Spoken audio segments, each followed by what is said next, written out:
Hey class, this is Nico.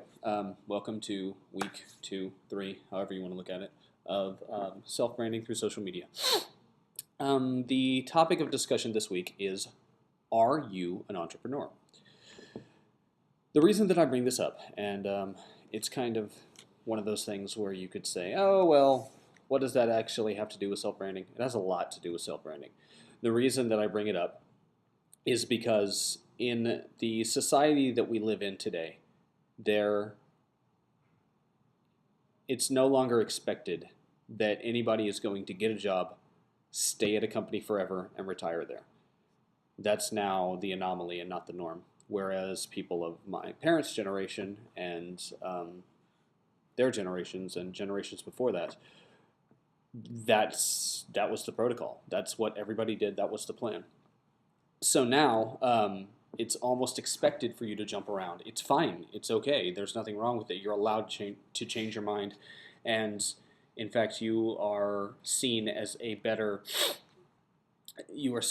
a more full, more informed applicant, worker, in whatever stage you're in, if you have had more jobs. I'm much more interested in working for somebody um, who has worked in marketing and who has worked in accounting and who has worked in um, business development than I am just somebody who has worked in marketing, because you get a bigger picture. You know what the you have a better idea of how everything works and how your position fits into the rest of the company. So it's almost expected for you to have many jobs. Because of that, we've also kind of ended up in a freelance culture, and not only for tax purposes, but also for um, logistical purposes. When you are a freelancer, you are your own company. You are an entrepreneur. You have started a company, which is you, and you are having to run it accordingly.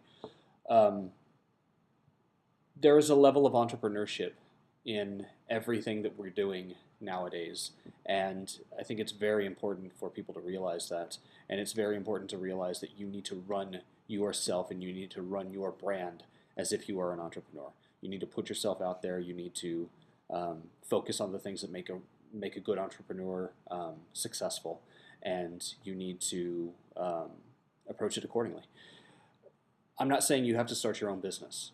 By no means am I saying that, but I am saying that you need to treat your career as if it is a business in and of itself. Hope that makes sense. A couple of things that I kind of wanted to go over.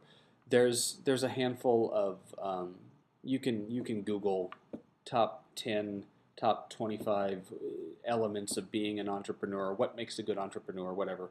Honestly, I think it comes down to these 5 things. 4 of them I feel I'm very successful at. One of them I'm not very successful at, but I am continuously working on it, and I have people that help me in this particular area. First and foremost, it's perseverance. Perseverance is whatever you are doing. There are times when you are going to face problems, and it's moments like that that you need to believe in yourself. You need to believe in what you do. You need to push forward, and you need to fight on. That's one of the biggest things that I can tell you. You're going to run into issues. It's just a matter of pushing forward and pushing through. Um, the next one is networking and interpersonal skills and dealing with people. Um, you have to be a good communicator in order to be successful now. That's part of the reason that you're in this class. You realize that you're wanting more information and better ways to communicate. And congratulations, you're ahead of a lot of people's curves. So it's incredibly important that you know effective ways to communicate in a business sense, and you network your butt off. It is so important that you have a good network.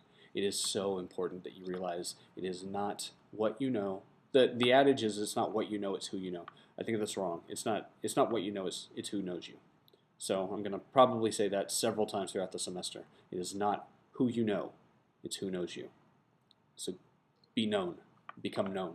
That's incredibly important. The other thing that really good entrepreneurs are good at is a willingness to take a calculated risk. If you see an opportunity and say you're a junior and you have one more year, you're going into your senior year in college, and you have an opportunity to take an internship, but you think it's going to be a little bit more work than you wanted to do this semester, and it's going to really kind of strain you, and you're not going to be able to take that trip to Washington, D.C. with your family over Thanksgiving. Weigh the pros and cons and be willing to take a calculated risk. Because when you can trust yourself and you can trust your gut and you know in your heart that this is going to benefit you, even if you have to work harder, it's worth it. It's absolutely worth it. Do your homework. Make sure that you weigh the pros and cons, but be willing to take a risk. And the thing that you guys have right now that a lot of people outside of college do not have is you have time. You are in college. You have the ability to do things for free. You have the ability to take in unpaid internships where all you're giving up is your time. There's a lot of people, once you get out of college, you're going to be in a situation where you have to make rent, and you have a car payment, and you have a new baby, and all sorts of things that cost money. But as of right now, for the most part, you've got the thing that is the most valuable, and that is your time. Please use your time wisely. I can't stress that enough. Take this opportunity, because you are not, when you're 37 years old, the odds of you being able to take an unpaid internship are going to be very, very slim, because you're going to have to be making money, and you have to trade time for money at that point. You don't have to trade time for money at this point. You can trade time for knowledge, and that's incredibly, incredibly beneficial. So whenever you come up and whenever you have an opportunity to take a risk and risk a little bit of your time, I would say go for it. I think it would really, really help you. Another thing is motivation. It's incredibly important for entrepreneurs to be motivated all the time. You have to be hustling, constantly hustling, and you have to be driving yourself and telling yourself that this is the way that everything is supposed to be, and I'm going to keep pushing. I'm going to keep pushing. I'm going to keep pushing. The thing is, it comes down to you, and you can't let yourself down. That's great entrepreneurs are pushing themselves constantly because they know that they can't let themselves down. You need to treat your career as if you are a business, and you're the CEO of yourself, and you need to run that accordingly, and you have to constantly be pushing yourself into directions that are going to benefit you in the future. So motivation is a very, very, very important thing. Push as hard as you can. The last thing, and the thing that I'm pretty that I could stand to be much better at, is time management. Very, very, very good entrepreneurs have a incredible understanding of time management. A lot of that is sort of based in the person. I'm a little bit more artistic, a little bit more idea based than spreadsheets and appointments and that sort of thing. So it's a little bit more of a struggle for me to keep on top of my time management. But as much as you can, own your own time, and that goes back to the fact that your time and the network you are building right now at UTD and within your circle of friends are the most powerful things that you have. You have your time, you have your network. Use them, use them, use them. Okay, so we are going to do a entrepreneurial aptitude test. I'm going to post the link. You need to use your UTD email address for this. UTD email address. You have to get verification from them. It's metaprofiling.com. They will send you verification. They will send you a password, and then you can take it. Once you are done with the test, you can go to the assignment and post the results so that I have something that I can grade, and then read the results. Read the results thoroughly. This is one of those things that this is one of those things that will sort of help you know what sort of level you are as far as being an entrepreneur. There is no right and wrong. There is no failing this test. If you come back and you are in the bottom 10% on all of these things, there's nothing wrong with that. You just need to know that that you're not at no point will you most likely start your own business, and there's nothing wrong with that. But this will let you sort of take a step back and see the way that entrepreneurs think and see what elements you can glean out of this, and if there are things that you can do better.